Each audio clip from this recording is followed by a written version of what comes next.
Uyu mugoroba dufite icyigisho gikomeye nifuza yuko buri muntu wese yiga, yandika, atekereza kandi agambirira.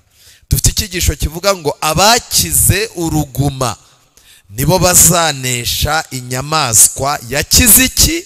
Uruguma. Aba bantu ni bande?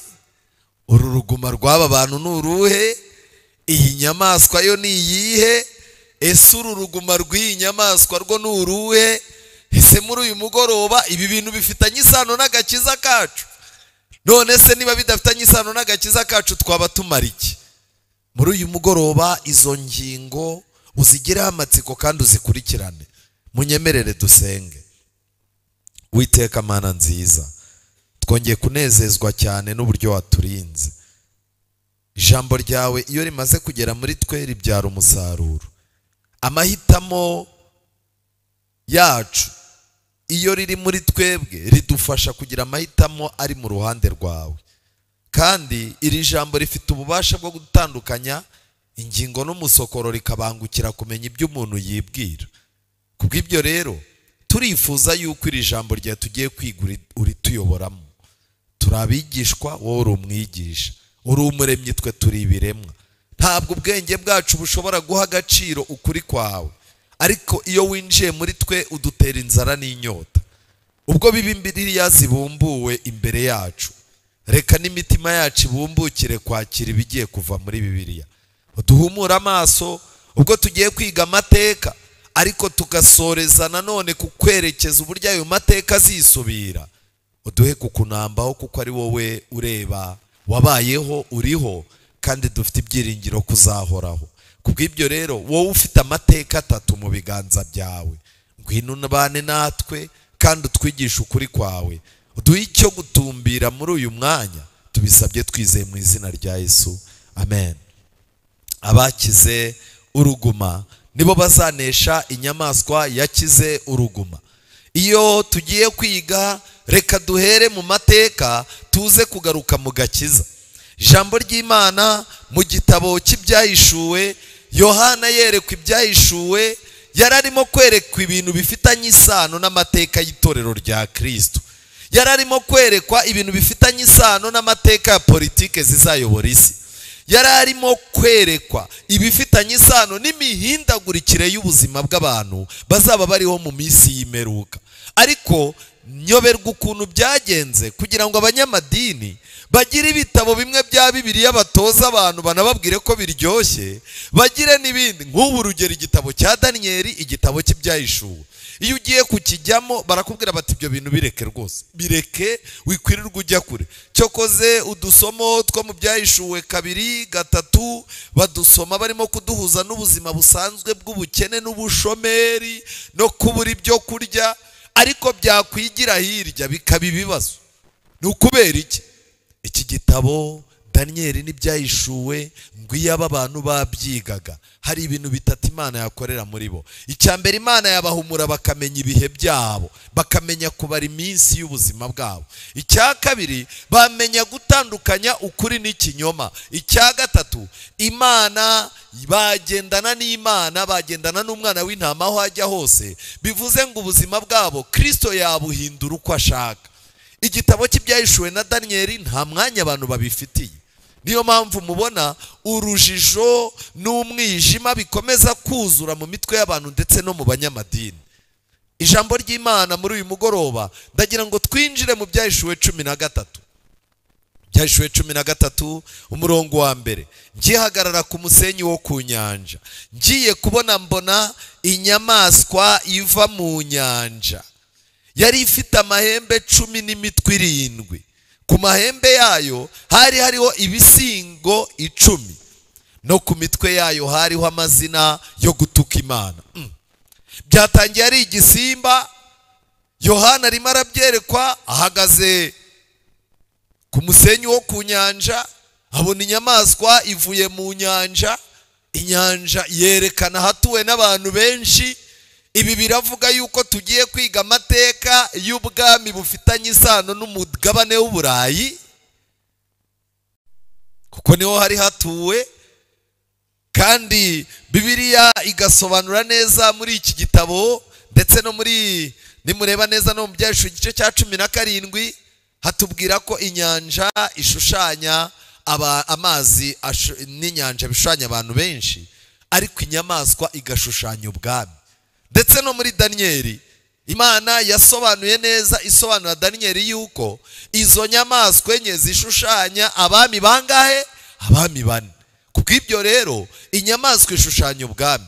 Iyo turimo kuvuga ngo igihugu iki n'iki gishushanya inyamaswa, ntabwo tuba dutukana, kubera ko buri gihugu cyose cyo ku isi gifite inyamaswa yinjira mu mitekerereze yacyo, ku buryo iyo nyamaswa igaragara mu birangantego, ikagaragara mu bikoresho by'ibwami bikomeye.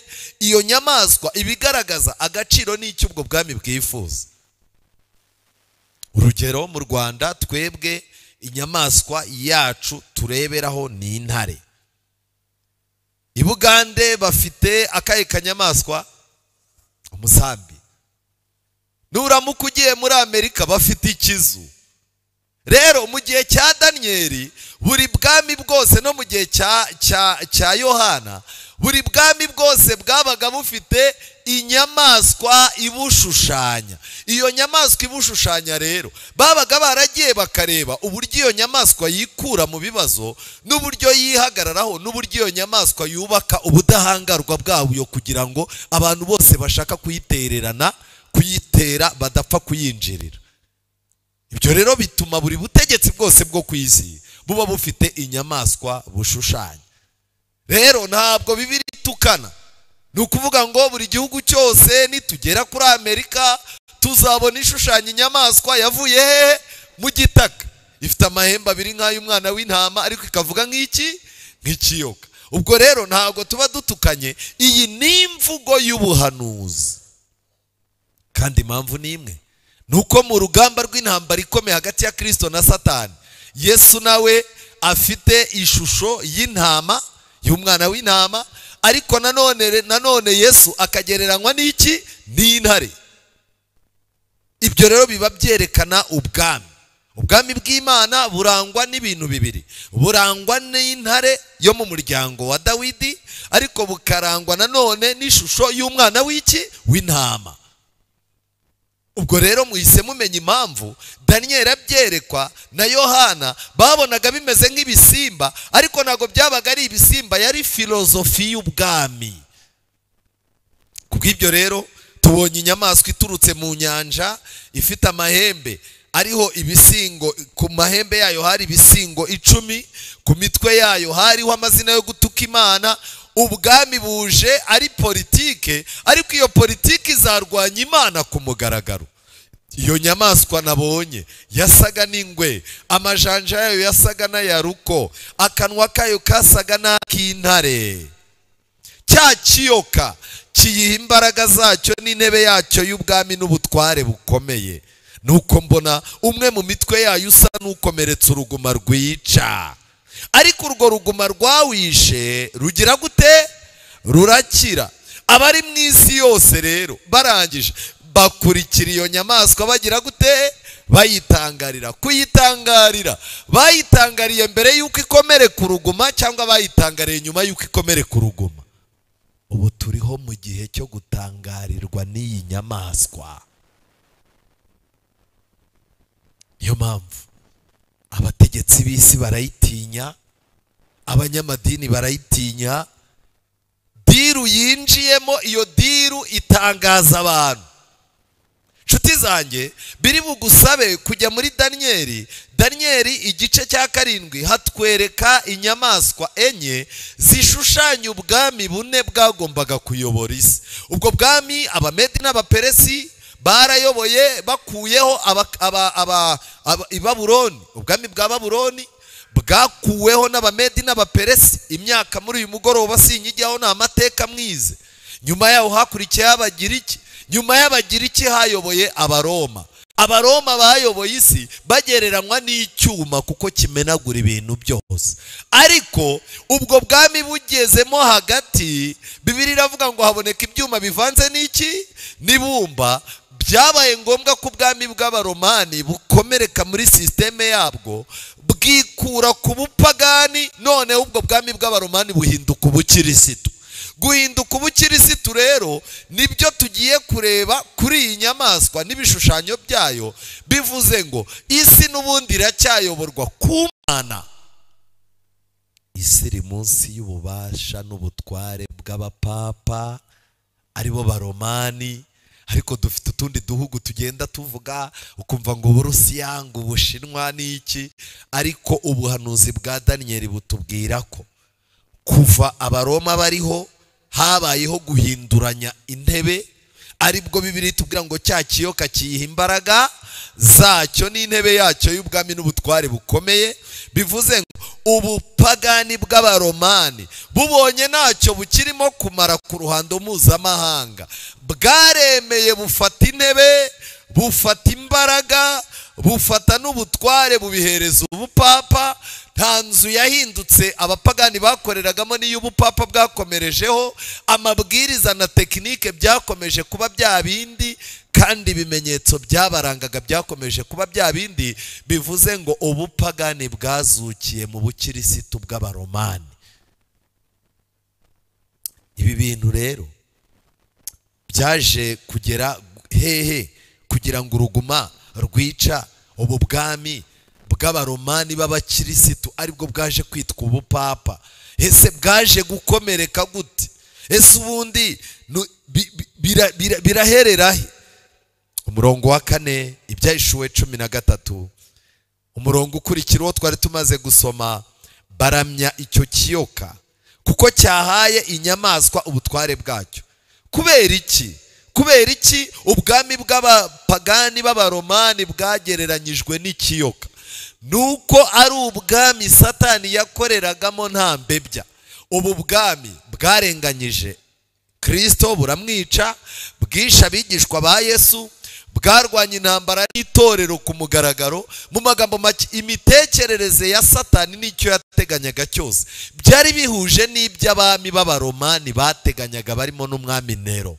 Kubw'ibyo rero abo bagereranyijwe n'ikiyoka kuko bari barabaye isanga n'ingoyi nande na Satani ari ushushanya inzoka mu Byahishuwe 12.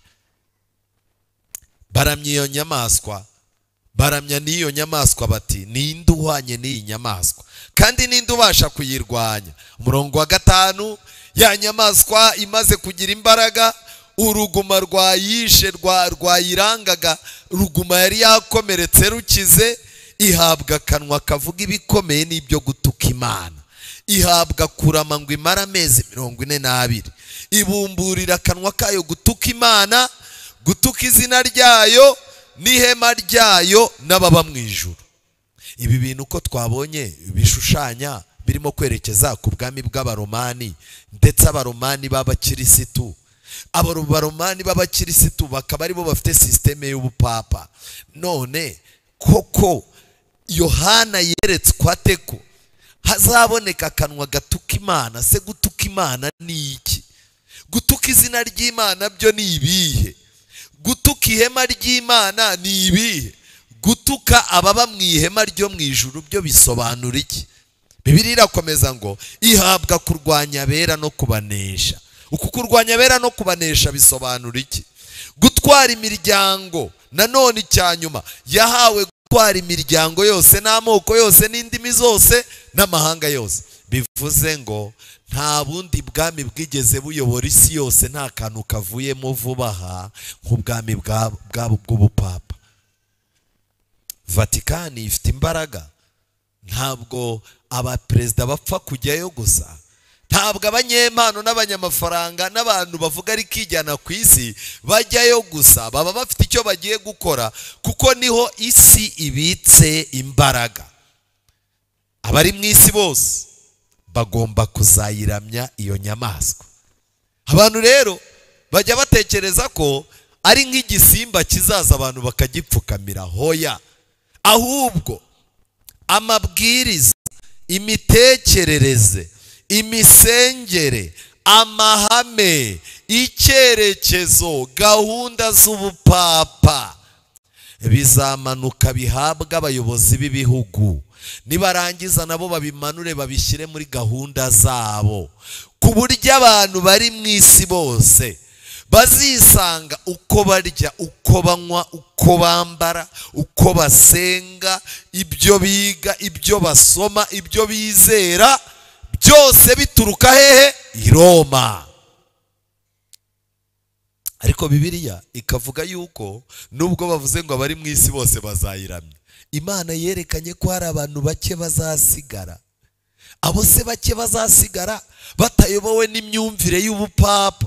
Reka mbabwire, n'uyu munsi byamaze kurangira, bagiye baca imigani. Ubu hari umugani uvuga ngo inzira zose zihurira hehe?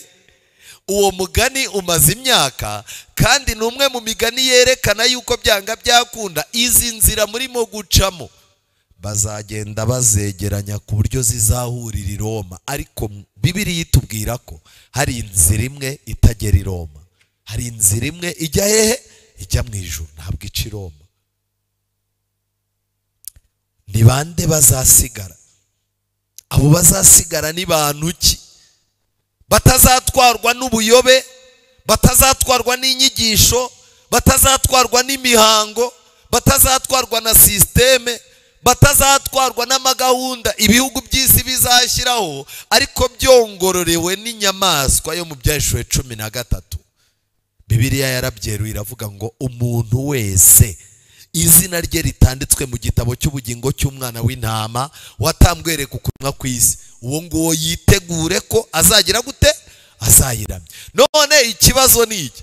Ni gute umuntu yakwandikwa mu gitabo cy'umwana w'intama watambwereka ukuremwa kw'isi? Nuko kubaho, agakiza, gucungurwa, ijambo ry'Imana, kwihana, byose ugomba kubyerekeza kuri uwo nguwo ari we Yesu Kristo. Mbibutse yuko nimureba neza uru ruguma rw'iyi nyamaswa rushushanya amateka yo gutsikira no gukomereka ubupapa bwagize mu bihe byari bitunguranye. Nshuti zanjye, nimureba muri iki gitabo cya Daniel n'Ibyahishuwe page 419 haranditse ngo ukomeretse uruguma rwica. Byari bisobanuye iki? Umutwe wari ukomeretse uruguma rwica wari umutwe w'ubupapa. Tubazwa iby'uyu mwanzuro hashingiwe ku ihame ryigaragaza rivuga yuko ikintu cyose kivuzwe mu buhanuzi ku kimenyetso cy'ubutegetsi runaka kigomba gusobanura ubwo butegetsi mu gihe cyose bushushanywa n'icyo kimenyetso. Noneho Roma ishushanywa n'ibimenyetso bibiri, ari byo ikiyoka n'inyamaswa isa n'ingwe. Kubera ko yanyuze mu bihe bibiri rero Roma, igihe cy'ubupagani n'igihe cy'ubukristo, kandi ikintu cyose kivuzwe ku kiyoka kiba gisobanura Roma mu gihe cyayo cy'ubutegetsi bwa gipagani.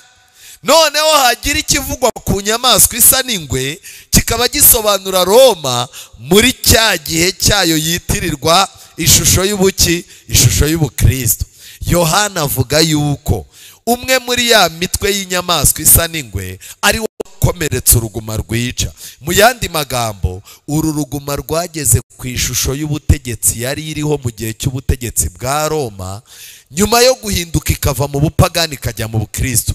Nuko rero bigaragara ko wari umutwe w'ubupapa wakomeretse uruguma rwica, kandi bukaba ari bwo bwakize rwa ruguma rwica.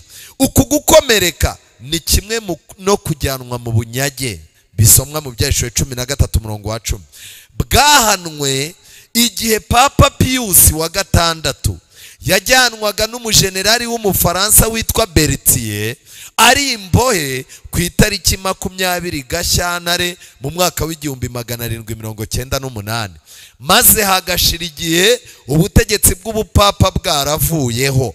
Amaze kwamburwa ububasha bwe bwombi, ubwa gisivile n'ubuyobozi bw'iby'idini, Papa w'umunyagano Pius wa gatandatu yaguye mu bunyage ahitwa Valence mu Bufaransa, apfa ku itariki 29 z'ukwa munani 1799.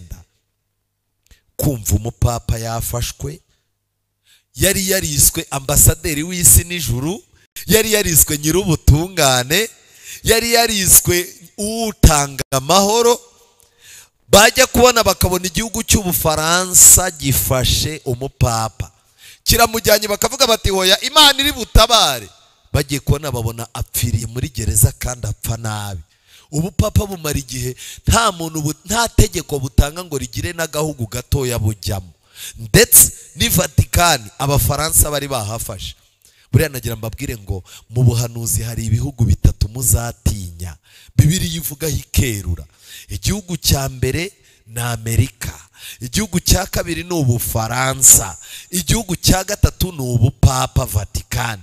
Ibyo bihugu bitatu, aka kajagari, ibi bintu, izi ntambara, ubu bukene, ubu butinganyi n'ibiki byose, ibyo bihugu biba byihishe inyuma y'ikintu cyose cyo kurwanya Imana.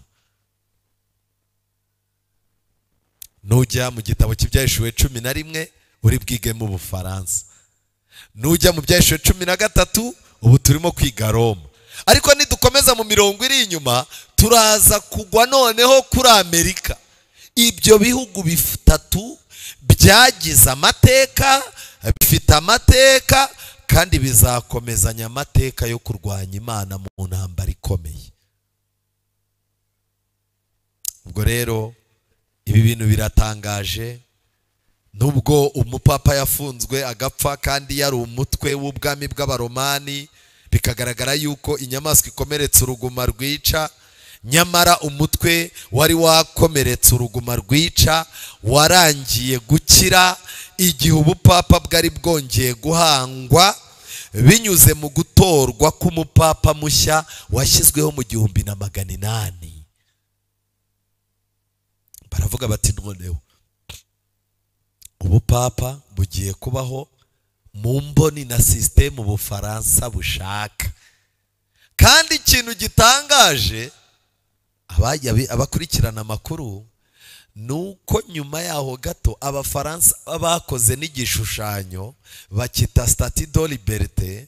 Igishushanyo mujya mubona cy'umugore ufite urumuri, ufite n'igitabo kiboneka New York. Kiriya gishushanyo cyakozwe n'umujesuite w'Umufaransa, acyoherereza Abanyamerika nk'impano. Natunguwe no kumva muri iki cyumweru amakuru yuko Abafaransa n'Abanyamerika bashwanye. Abafaransa barabwira bati mutugarure n'igishushanyo cyacu. Bifite icyo bivuze yuko kongera gushyirwaho k'ubupapa yari gahunda y'Ubufaransa, kandi gushingwa kwa Amerika n'umudendezo n'amahame igenderayo nabyo byari bifitanye isano n'Ubufaransa, kandi byarangiye Ubufaransa buhindutse umuretwa w'ubupapa. Niyo mpamvu igihugu cyose kiri munsi y'Ubufaransa, igihugu cyose kiri munsi y'Abanyamerika kiba kiri munsi y'ubupapa byanga byakunda. Ibi biragusaba kwambara amarinete rero ngo ujye umenya ngo ese nge ndi munsi yande. Inshuti zanjye, Yohana yerekwa yari yarabonye ko iyo nyamaswa izongera nyuma yo gukomereka ikongera igakira. Ariko uko gukomereka no kongera gukira byagaragazaga ko isi yinjiye mu bindi bihe. Niyo mpamvu nagira mbabwira ikintu gikomeye. Iyi nyamaswa ivugwaho ibintu bikomeye bimeze nk'ibivugwa mu gitabo cya Danieli. Rero iyi nyamaswa yavuzweho gutuka Imana. Wakwibaza ngo gutuka Imana ni iki? Ese koko i Vatikani bajya bicara bagatuka Imana? Batuka Imana gute? Reka ngire ikintu mbabwira. Murabizi neza yuko n'umukristo witwaye nabi atukisha izina ry'iki? Ry'Imana. Gutuka Imana Yohana yeretswe kwari ukuye. Paje 422. Muri ubu buryo, ubu bubasha bw'inyamaswa butuka urusengero rwo mu ijuru igihe bwerekeza ibitekerezo by'abayoboke babwo ku ntebe yabwo y'ubwami n'urugo rw'ubwami bwabwo, aho kwerekeza abantu ku ihema ry'Imana ryo mu ijuru. Bivuze ngo ejo twize ko uyu munsi Kristo ntabwo arahera, ahubwo arahera cyane. Twabonye ko akimara kuhagera ariho yohereje iki? Umwuka. Ku munsi wa Pentecost Yesu yarageze ahera. Ibijojoba by'umwuka wera byamanukiye iki? Abantu ku munsi wa Pentecost. Ariko Yesu ageze ahera cyane ikimenyetso cyagaragaye nuko nanone yahaye imbaraga n'umwuka itorero ry'abategereje kugaruka kwande kwa Yesu. Ku batabizi, itorero ryacu ryavutse mu cya 844. Ubaza ibihe by'ubuhanuzi, icya 844 ryari iherezo ry'imyaka 2300. Kubw'ibyo Kristo yarongeye kugarurira itorero rye ububasha n'ubushobozi. Niyo mpamvu abadivantisti bavutse icyo gihe. Turi itorero rero ririho mu gihe nta bundi buhanuzi bundi bufite imyaka buzongera kuvugwa. Ni ikosa rikomeye kubwira abantu ngo mu myaka 3 harabiki, mu myaka 7 harabiki. Kuva mu cya 844 marayika mu byahishuwe 11, ibyahishuwe igice cya 10, marayika aravuze ngo ntihazabaho igihe ukundi. Nubona umuntu arimo kuvuga ngo harabura imyaka 2 ngo iki kibe, harabura imyaka 3 ngo iki kibe, mubaze mukagenda murabona yuko tubura imyaka 6 ngo isi irangire, uwo muntu muzamenye ko yacanganyukiwe, nta kiri no muri filozofi y'abadivantiste. Iyi nyamaswa gutuka urusengero rwo mu ijuru bisobanuye kurwanya icyo Kristo arimo gukora mu ijuru. Harya nagira mbabaza, Paulo yavuze ngo iki? Yaravuze ngo nuko rero ubwo Kristo yatwinjiriye ahera cyane, twegera intebe y'ubuntu tutagira gute, tudatinya. None ubu ngubu mu madini bamaze gushyiramo izindi ntebe zo kubabarira abantu ibyaha zinyuranye n'intebe iri mu ijuru. Bikomeje gutya Yesu yazaba umushomeri. None se umuntu arajya mu ntebe ya penetensiya akavuga ibyaha? Mu madini ya kirokore usigaye ugenda bishop akaguhamagara ukamubwira ibyaha byawe byose, ukamubwira n'inzira byaciye ngo utandukire, yarangiza agahita akubwira ati siga ikibazo ugende, uzagaruka uje kwakira imbabazi, ugasiga ituro riremereye. None Yesu azakora iki? Ikindi, ibyo ibikora iyi nyamaswa igihe iyo by'ibitekerezo by'abantu ikabavana ku gitambo cy'umwana w'Imana ikabajyana ku gitambo cya misa. Misa ntabwo ari amateraniro. Ubu twe turi mu materaniro, ariko misa ntuzayitiranye n'amateraniro. Uzajye no mu bitabo bisobanura amateka. Misa n'amateraniro ni ibintu bibiri bitandukanye. Kandi Bibiliya yera na Bibiliya ntagatifu nta hantu na hamwe itubwira kuko Kristo yegereza abantu bazarushaho kujya mu misa, ahubwo Bibiliya ivuga kuko twegereza urya munsi tuzarushaho guterana kwera. Misa bisobanura iki? Ni igitambo. Bavuga igitambo cya misa, ntago bavuga amateraniro ya misa. Ariko impamvu babyise gutyo ni ukubera iki? Ubupapa bwashyizeho gahunda yerekana yuko igitambo cy'ikaruvari kitari gihagije. Niyo mpamvu hagomba kuboneka ibindi bitambo bizaza bihora bitambwa kugira ngo cya kindi cyuzure. Ariko najya mbabaza, igitambo cya Yesu cyari gihagije? Cyari gihagije. Nta n'ikindi kizagikurikira. Paje 422 haranditse ngo gutuka bari mu ijuru byo bisobanuye iki? Batuka bari mu ijuru igihe bwiyitirira ko bufite ubushobozi bwo kubabarira ibyaha, bityo bagakura ibitekerezo by'abantu ku murimo wa Kristo wo kutubera umuhuza n'umwunganizi wabo mu buturo bwo mu ijuru. Aya ni amagambo asobanutse. Rero ntabwo nta munsi n'umwe uzumva ubupapa butuka ijuru, nta n'igihe uzumva papa arimo gutuka ijuru, ariko systeme babayemo yo kwerekana yuko bababarira ibyaha, systeme babayeho yo kwerekana yuko bafite ububasha bwo gukura umuntu mu muriro ngo bakamujyana muri purgatori. Ayo ni amasysteme arwanya icyo Yesu arimo gukora. Nshuti zanjye, ikintu cya kabiri kivugwa muri iki gice ni ukurwanya abera. Imyaka 1260 kuva muri 538 kujyana kugeza mu 1755 gukomeza, umuntu wanyuranyaga n'ibyo systeme y'ubupapa yashyizeho yarapfaga. Miliyoni 50 z'abahowe Imana mu mateka ziranditse z'abaprotestani. Muri iyo myaka hayoboraga abapapa b'abagome. babarakare. Kumena amaraso ntacyo byari bibabwiye. Ndetse nasomye mu gitabo cy'amateka ya Kiliziya ndagifite, abo bapapa babise ingirwa bapapa, ko ntago babihakana. Kurwanya abera ndetse kubanesha, ntabwo ari ukunesha amahame yabo, ni ukunesha imbaraga zabo zo gukwira ahantu hose.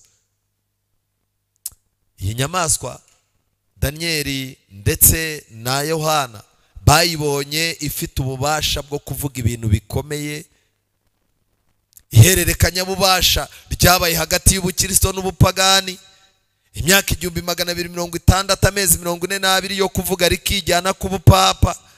Ariko nshaka kubabwira aho turi uyu munsi. Aho turi ni hamwe. Ubupapa mu buryo bugaragara busa naho bwatswe ububasha bugaragara nyuma yo kuzuka gukira k'uruguma. Ubupapa bwagombaga kubeshwaho n'amayeri yo kutongera kugaragara ku ruhando mpuzamahanga ngo rukoresha abasirikare babwo n'iki, ahubwo bukazaza bwihisha inyuma y'ibihugu bikomeye. Kubw'ibyo rero ibi bihugu byose mubona bikomeye, inyuma ubupapa buba buhari bukurikiranye inyungu zabwo. Ariko hakwibaza, ubupapa bufitanye isano n'agakiza kacu? Umuntu yarambwiye, arambaza ati ariko biriya bintu by'abapapa bihurira he no kugaruka kwa Yesu? Bifitanye isano. Yesu azagaruka, intore ze ziri mu karengane zizaba zirenganywa nande? Imana izashyiraho abantu bayi ikimenyetso, kubera ko abantu bazaba bamaze kwakira ikimenyetso cy'iki cy'inyamaswa. Ubwami bw'Imana buzaza buyobora abantu, bufata abantu. Imana izafata abantu ku isi, bamwe bazuke, abariho Imana ibahindure ibajyane kugira ngo izagaruke yimike ubwami bugaragara ku isi. Ariko mbere yuko Yesu aza, Imana ifite ubwami butagaragara. Nshuti zanjye, nagira mbabwire ngo iki cyari ikintu gikomeye cyabaye mu mateka, ariko babyanditse mu binyamakuru birarangira. Ubu uyu munsi abantu bakeneye kwiga ko ubupapa buriho uyu munsi ni bwa bupapa bwariho mu gihe akarengane kabagaho, ni bwa bupapa bwari buriho igihe Martin Luther yashwanaga nabo bapfuye Bibiliya, nibwo bupapa buhari. Ariko nanone nubwo ubu bupapa buzakora ibyo kurwanya abera n'isumba byose, ariko mu ijuru hari Imana ifite ububasha bwo kunesha. Nshuti zanjye, nagira ngo mbabwire ikintu gikomeye. Aya mateka muze kuyabona mu gitabo cy'intambara ikomeye, ariko nagira ngo twigire ku by'agakiza kacu. None se abantu bagomba kunesha iyi nyamaswa bagomba kuba bujuje ibihe byangombwa? Nagiye muri Bibiliya mu gitekerezo dusoma, ni amagambo akomeye, ni ibyabaye dusoma muri Luka igice cya 10:29. Ni umugani Yesu yaciye, kandi umugani wagaragazaga akariho. Luka igice cya 10:29, Yesu yavuze umugani w'umusamariya mwiza. Ubwo tugiye turimutse, iby'inyamaswa byo turabibonye, ariko duhise tugira amatsiko. Ni bande bazabasha kunesha iyi nyamaswa? Ni ibiki bigomba kuba bibaranga? Icyambere ni kimwe, nuko bagomba kuba barakize uruguma nabo, kugira ngo babashe guhangana n'inyamaswa yakomeretse uruguma. Nabo hari uruguma bagomba kuba bakize. Aba rero nibo tugiye gukurikirana ngo dushake umusozo w'ikigisho cyacu. Luka igice cya 10:29. Ariko uwo ashatse kwigira shyashya abaza Yesu ati, harya mugenzi wanjye ninde? Yesu aramusubiza ati, hariho umuntu wavaga i Yerusalemu amanuka ajya he? Yeriko. Agwa mu gico cy'abambuzi, baramwambura, baramukubita, barigendera, bamusiga ashigajeho gato akagira gute? Agapfa. Baramukubise, baranamukomeretsa. Mukurikirane neza. Umutambyi amanuka muri iyo nzira, amubonye arakikira arigendera. Umulewi ahageze nawe abigenza atyo, amubonye arakikira arigendera. Ariko umusamariya wo mu rugendo, wari mu rugendo, nawe amugeraho, amubonye amugirira impuhwe, aramwegera, amupfuka iki? Amupfuka inguma, amwomoza amavuta ya elayo na vino, amushyira ku ndogobe ye, amujyana mu icumbi ry'abashyitsi aramurwaza. Bukeye bwaho yenda idenariyo ebyiri aziha nyir'icumbi ati umurwaze, kandi ibyo uzatanga byose birenze ku byo ngusigiye nzabikwishyura ngize gute? Ngarutse. Uyu mugani ntago Yesu yawuciye ngo yerekane impuhwe abayuda bagomba kugira abasamariya, nta nubwo yawuciye ngo abantu bajye bagira impuhwe bumve ko nabo ejo bashobora kuzahura n'ibibazo. Uyu mugani Yesu yawuciye yerekeza ku cyo yakoreye inyoko muntu. Igitabo cyitwa Uwifuzwa ibihe byose gisobanura amateka ya Yesu, paje 340 handitswe amagambo avuga ngo mu gitekerezo cy'umusamariya w'umunyampuhwe Yesu yerekanye ishusho ye ubwe ndetse n'iy'umurimo we. Muvuge ngo amen. Ntabwo ari umugani ucishirije gusa, yavugaga ibigendanye nawe, niwe wivugaga ko ari umusamariya w'umunyampuhwe, avuga n'ibigendanye n'umurimo we, yerekana ko byanga byakunda azagira gute? Azagaruka, kandi mbere y'uko aza abantu be bazaba barimo kuvurirwa ahantu hizewe. Aho hantu azabashyira arahizeye ko imiti igize gute?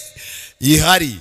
Kandi yasize avuze ngo musigare murwaza, ingaruka ibyo murenza kuri ibi nabahaye nzaza ngire gute? Nzaza mbitange. Ibi birerekana yuko Kristo azagaruka asanga hari itorero rye rigereranywa n'ibitaro abantu bazaba barwariyemo, kandi muri iryo torero hazaba hari umuti, kandi abantu bazaba barwaye ikintu cyitwa uruguma. Kubw'ibyo rero hazaba harimo abakize uruguma n'abataragira gute? N'abatararukira. Reka nikomereze. Umuntu yari yarashutswe n'umwanzi Satani.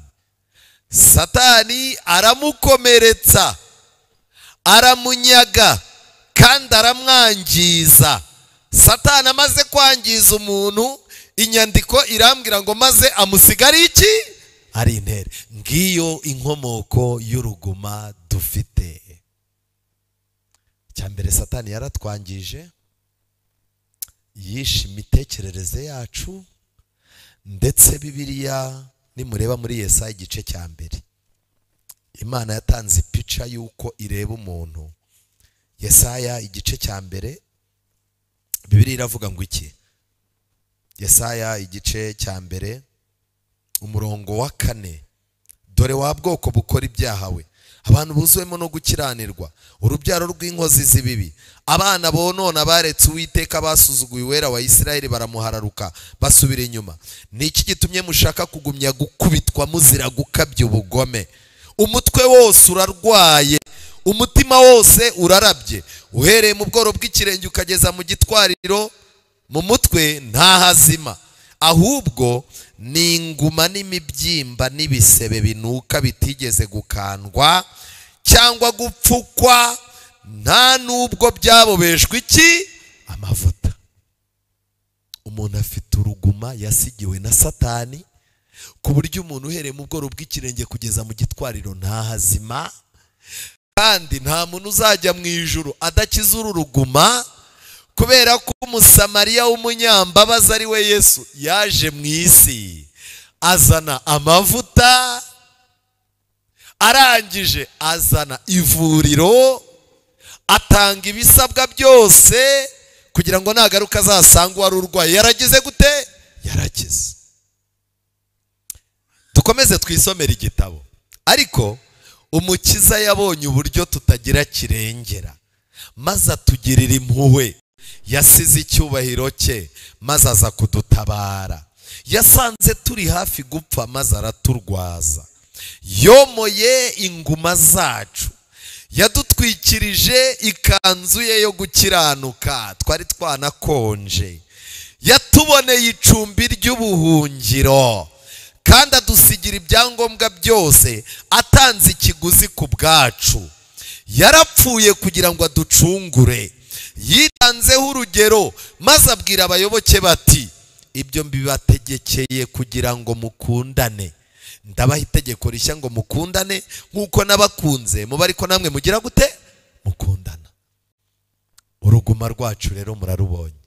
uhereye mu bworo bw'ikirenge kugeza mu gitwariro. Ni kuki twakomeza gukubitwa? Kuki twakomeza gukubitwa na Satani?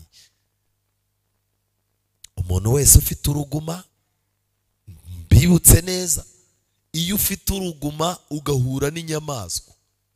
Dufata urugero rworoshye. Bibiliya itubwira igitekerezo cya Lazaro. Ngo Lazaro yari yararwaye, ngo ku buryo ngo imbwa zamuhoraga zimurigata iki? Ibisebe. Nshaka kukubwira yuko iyo ufite uruguma, inyamaswa irakwegera ikarigata muri rwa ruguma. Niyo mpamvu umuntu ufite ibyo yahishe mu mutima we, umuntu wimitse Satani mu buzima bwe kuri buri ngingo niyo yaba imwe, nashake ntiyirirwa arwana n'ibintu byo kwiga ubuhanuzi, ngo arashaka kumenya ngo Roma, ngo ese itegeko ry'icyumweru ngo rizatangazwa ryari, ngo nirimara gutangazwa ngo abantu ngo bazava he bajya he. Ibyo bintu niba uzi ko wahishe ibicumuro, Bibiliya iravuga ngo uhishe ibicumuro bye ntazagubwa neza.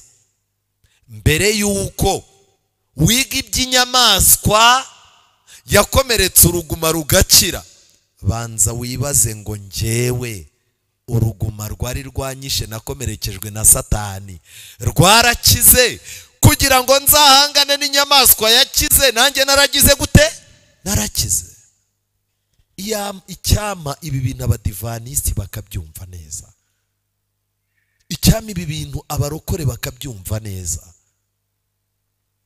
Nshuti zanjye, Yeremiya 8:20, Bibiliya irimo iratwereka yuko igihe kirimo kiraducika. Abana b'iyi si ni abahanga ku by'ingoma yabo, barimo barihutisha ibintu byabo. Ariko abana b'Imana, abantu bashaka kujya mu ijuru, igihe cyo kwihana kirimo kirabacika, igihe cyo kureka amafuti kirimo kirabacika. Satani arimo aragenda tuzirika ku bintu by'ubupagani gake gake, tumeze nk'inzugi zizunguriza ku mapata. Umuntu uyu munsi araba yaretse inzoga, bwacye yagera ahantu akongera akazinywa. Umuntu uyu munsi araba yaretse ubusambanyi, ejo ukabona yabugarutsemo. Umuntu arimo arareka ubujura, wajya kubona ukabona yabugarutsemo. Tumeze nk'inzugi zizirikiye ku mapata yazo, zihora ziza hanze zisubiramo imbere utamenya pozisiyo ruriho.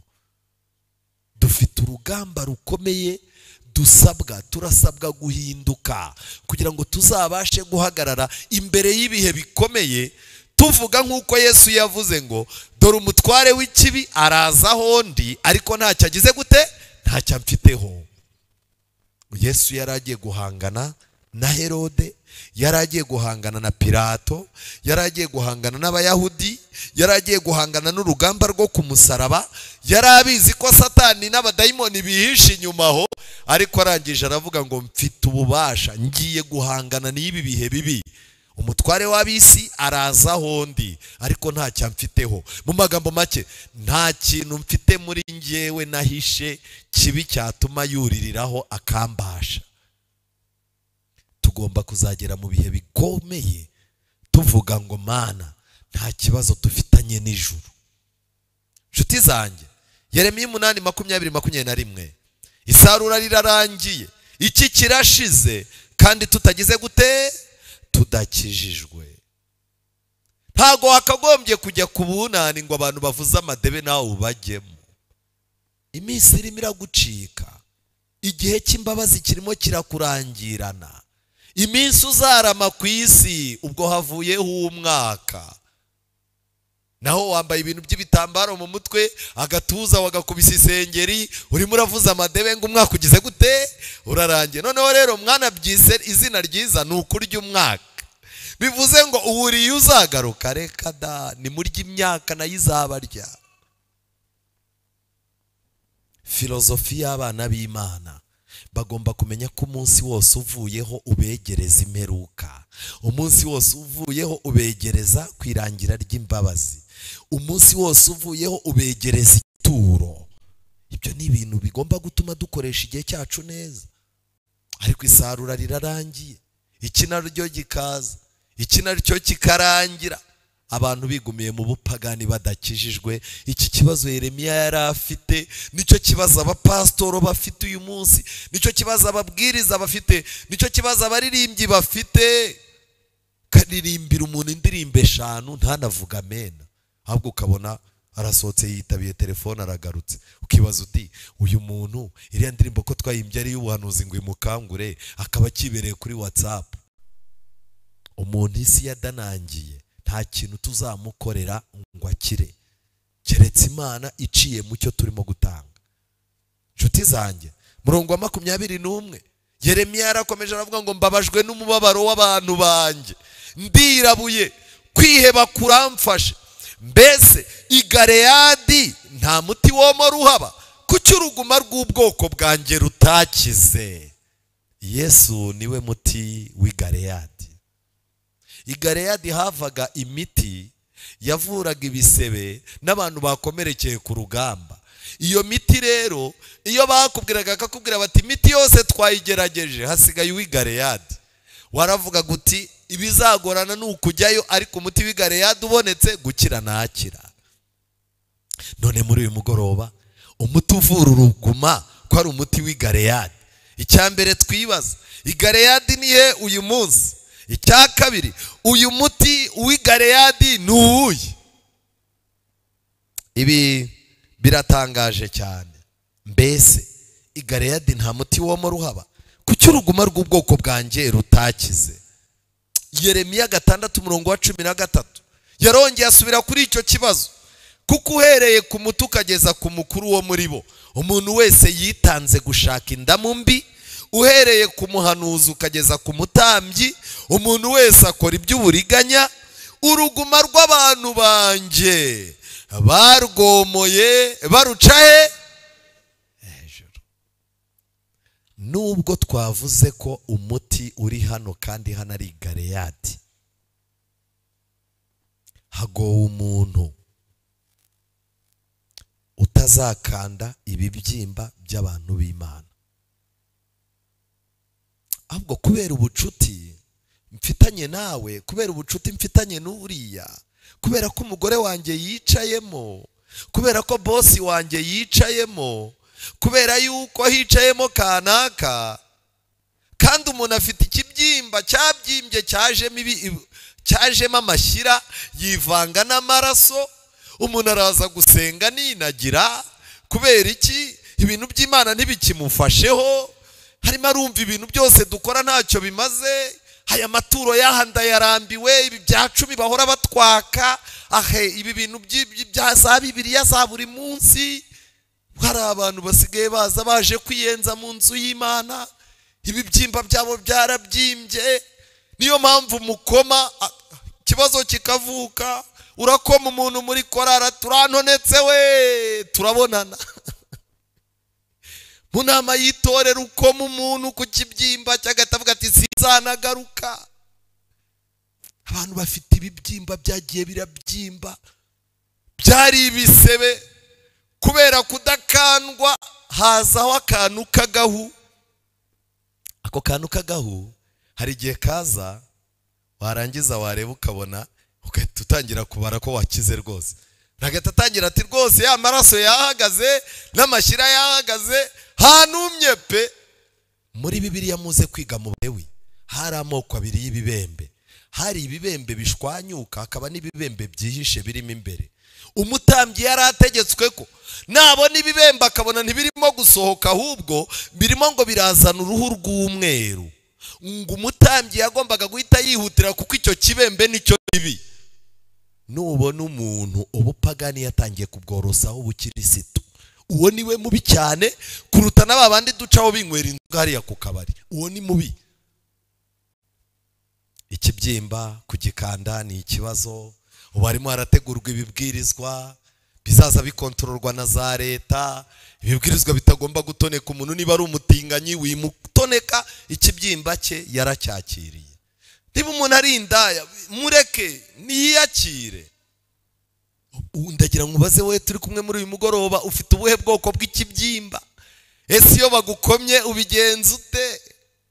Hari ukuntu kera nigeze kugira gutya nkandagira umusumari, nkandagiye umusumari, nagiraga nyogokuru mukecuru wagiraga imyanzuro ikakaye, tangije nibuka ko nakomeretse ariko nagiye no kuzerera.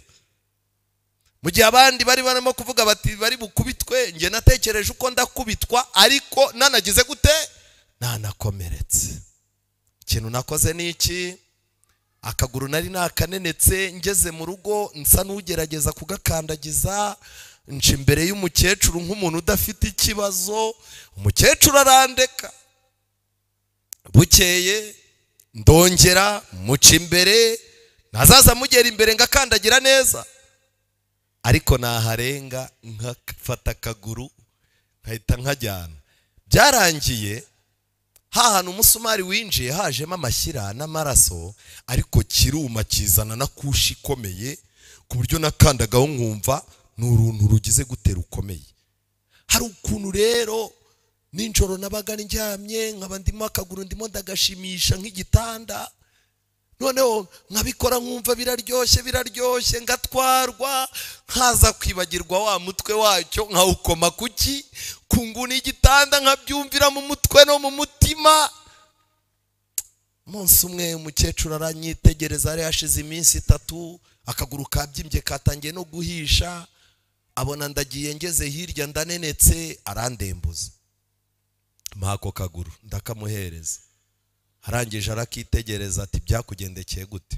Urumva iyo minsi 3 ako kaguru sinagakozagaho amazi, reka amazi kirazira. Ubu hari abantu batinya yuko ubupagani bwabo bwahura n'ibyanditswe. Reka da, nogaga kandi nkanagasiga amavuta, ariko kandi nkakareka. Umukecuru arandeba, arangije aticara hariya, afata ikintu cyari kimeze nk'icyuma, sinzi ukuntu bakitaga, yego, agicomeka mu muriro. Ntagije ndibaza se noneho bigiye kungendekera gute? Arambwira ati gumaho, umutima urandya. Icyuma kirabanza kiratukura, yikoma mu nzu azana amavuta y'inka. Arangije abanza asigaho amavuta y'inka, ndavuga nawe ibi nta kibazo rwose. Gusigaho amavuta yaranayasizeho, mbanza kugira ubwoba ngo birandya, ariko numva nta kintu kigize gute, nta kintu kibaye. Nyogokuru arangije arabanza arandeka, aranganiriza, akagura gafite akazaza kanda. Urumva hakurya yigo, urumva hakurya hoya, tuguma muri utwo tuntu. Yaranjijisheje afata cya cyuma, yagikomye kuri ka kaguru. Nagiye kumva numva ibintu biraturitse, hasohokamo ibintu by'amashyira n'amaraso. Ntangije ndavuga ibi bintu ni nge wari ubifite. Narabanje ntekereza ko nyogokuru anyanga, ariko hashize umwanya nkandagiye numva byatangiye kugira gute gukunda. Ubwo naragenda ryama mitana nasinzira. Urumva sinasinziraga, gusinzira kwari ugufata akaguru nkagacisha ku gitanda. Hashize iminsi 2 natangiye gukandagira, nsubira gukina umupira. Kambabwire, itorero nirikoresha uburyo bushoboka, habeho amateraniro, turirimba indirimbo, ariko umwizera azana akaguru kabyimbye. Nuza n'impuhwe zo kuvuga ngo umuntu mayimere, kuyobora abantu bakayoba ubireba, kwicara umuntu akabaho nta byanditswe, nta gusenga, nta kintu amara mu nzu y'Imana, nta kintu atanga, nta n'icyo nawe akurikiranwaho. Ariko umukuru w'itorero akavuga ati abantu ubutaha bazantore. Pilato yishe Yesu ngo amatora akurikira azabona abayoboke. Yarababonye, reka da, nta muntu n'umwe uzabamba umwami Yesu ngo akundwe n'abantu, uzabona igikundiro. Mukandi ibibyimba by'abantu. Imana yarakomeje ibaza Yeremiya, mbese nta soni bagize bamaze no gukora ibizira? Oya, ntabwo bakozwe n'isoni, habe no guhonga hehe mu maso. Imana yabaje Yeremiya iti byibuze bamaze gukora ibyaha ubareba mu maso ukabona bagenda n'isoni zahe? Uba abantu bamaze kwerura. Umuntu arimo arakubwira ati ndi umutinganyi utabyiga, ndi umutinganyi wemewe ufite na nimero.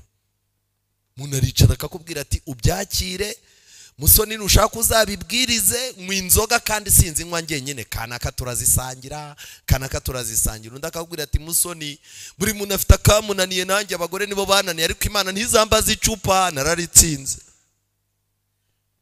Wowe wananiwe iki? Nshuti zanjye nihuta katwisoreze ku muti womora. Umuti w'i Galeyadi ni uwuhe? Aya ni amagambo ari mu butumwa bwatoranijwe volume ya 2, ni page 218. Nsangire namwe ari amagambo. Imana yatanze umuti womora uruguma rwose. Hari umuti womora i Galeyadi, kandi i Galeyadi hari n'umuvuzi. Mbese ubu agiye kuvuga wa muti, mbese ubu ntabwo muziga ibyanditswe byera kuruta ubwo mwabyigaga mbere? Umuti w'i Galeyadi uri hano ni ijambo ry'Imana ritavangiye, rifite ububasha bwo gukiza umutima. Iri jambo ry'Imana rifite ubushobozi, kandi mushaka Imana ibaha ubwenge mu bibatunguye byose, mu kigeragezo cyose muhura nacyo. Nimusabe Yesu abereke uburyo bwo kuva muri ako kaga, bityo amaso yanyu azahumuka, mubashe kubona umuti, kandi mu ngorane zanyu mwishingikirize ku masezerano yo gukiza yanditswe mu ijambo ry'Imana. Muri ubu buryo ntabwo umwanzi azabona umwanya wo kubatera kubogoza amarira no kutizera, ahubwo muzagira ukwizera, mugira ibyiringiro, mugira ubutwari mu mwami wacu. Amen.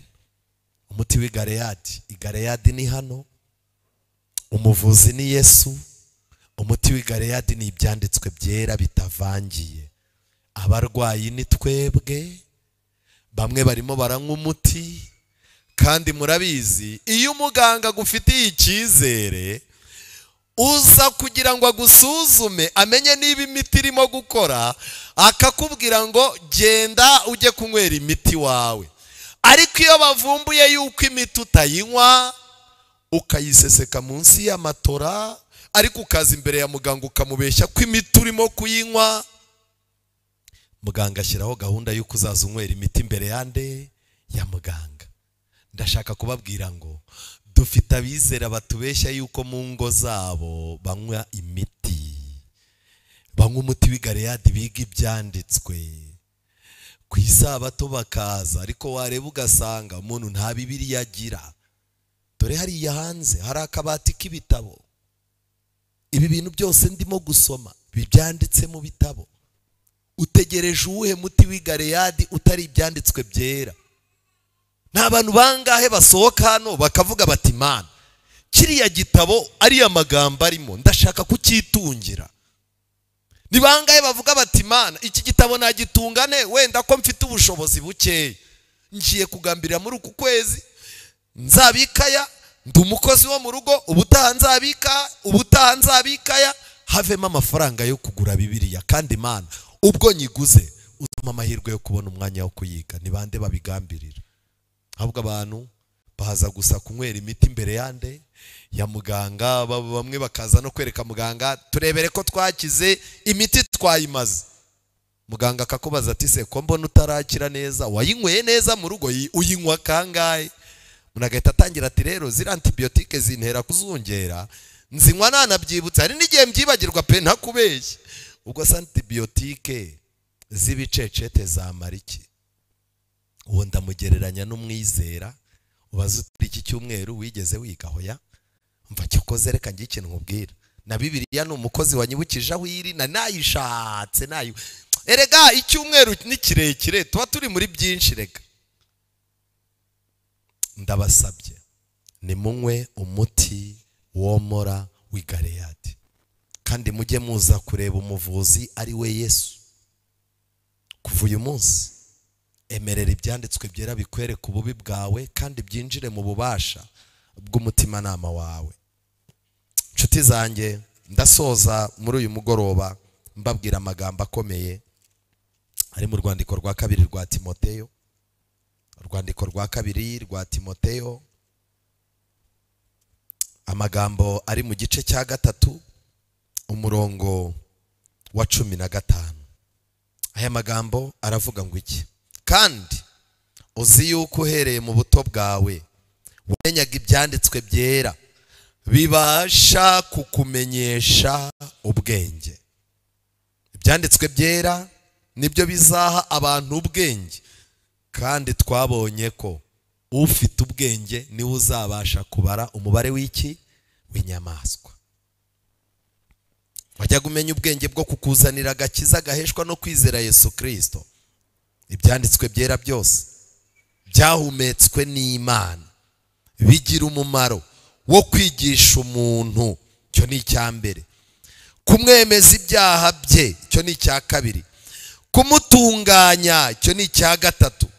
Kumuhanira gukiranuka, icyo ni icya kane. Kugira ngo umuntu w'Imana abagize gute? Ashyitse, afite ibimukwiriye byose, ngo akore imirimo myiza yose. Impamvu nta mirimo myiza ugira mu nzu y'Imana nuko ibi bintu byose byo hejuru, kwizera Yesu ntako ufite. Ibyanditswe byera nta mwanya bifite mu buzima bwawe. Niyo mpamvu iyo bigeze ku by'imirimo, iyo turimo gushaka amafaranga yo gukora amavuna, turimo gushaka amafaranga yo kubaka urusengero, amafaranga yo kujya gufasha abarwayi, iyo turimo gutanga icyacumi ngo dushyigikire umurimo w'Imana aho utaragera, uhita wumva bikubangamiye cyane. Ntago twakurenganya, wicaye ahanyuranye nuko uteye. Ubwami bw'Imana buratwaranirwa, intwarane zibugishamo iki? Imbaraga. Muri uyu mugoroba Imana ikuvura uruguma. Amen. Imana ikuvura uruguma ube muzima, uzabashe guhangana n'inyamaswa yakize uruguma, ufite ubuzima buzima kandi uziranye n'ugomba kugutabara. Abari kumwe na Yesu, abamwizeye bari kumwe nawe, batoranijwe, abo ngabo bazanesha. Ariko nanone muri uyu mugoroba ndakurarikira kwiyandikisha mu gitabo cy'ubugingo. Abakirimo nta ntambara n'imwe, zaba intambara z'umubiri, zaba intambara z'ibitekerezo, zaba intambara z'imyuka mibi, zaba intambara z'inyamaswa, nta ntambara n'imwe izabasha kubatsinda. Uyu mugoroba saba Imana igushyire mu gitabo cyayo, kandi icyo gitabo cy'ubugingo ni Yesu Kristo. Kumwizera, kwizera amaraso ye, kumutegaho amakiriro, kwibuka yuko ari iruhande rwa se mu buturo bwera bwo mu ijuru ahera cyane, ukaba ubizi ko agiye guhaguruka ukavuga birarangiye. Ibyo bintu bikwiye kuguteguza yuko isi igiye kurangira. Imana yo mu ijuru igusobanurira ibirenze ibingibi twize mu izina rya Yesu. Se muri uyu mugoroba hari umuntu usanze afite uruguma, hari umuntu usanze Satani yaramwangije. Bishoboka ko Satani yangije ubuzima bwawe, bishoboka ko Satani yangije amateka yawe, bishobora ko Satani yangije amahitamo yawe, bishoboka ko Satani yangije icyerekezo cy'ahazaza hawe. Ariko uyu mugoroba ukeneye kubwira Satani ngo ndeka ngende, Imana iranshaka, ndeka njye gukorera Imana. Muri uyu mugoroba abahagurutse Imana ibaha umugisha, ariko ndararika umuntu witanga bushyashya, ubwira Imana ngo Mana mfashe umwanzuro, muri uyu mugoroba ndahumutse, menye ko ngomba kuba nta gikomere cy'icyaha mfite, kandi uhereye mu bworo bw'ikirenge kugeza mu gitwariro unyeretse ko nakomeretse. Ngwino unyomore, unyomoresha amavuta yawe ariyo mwuka wera, umpindurira amateka, umpindurira ubuzima, umpindura umusirikare wawe, kandi unyiteguze kuba umuntu uhagaze ku rugamba uzabasha guhangana n'urugamba rusoza. Niba hari umuntu urimo muri mwe wifuza ko dusengana, natera intambwe ze,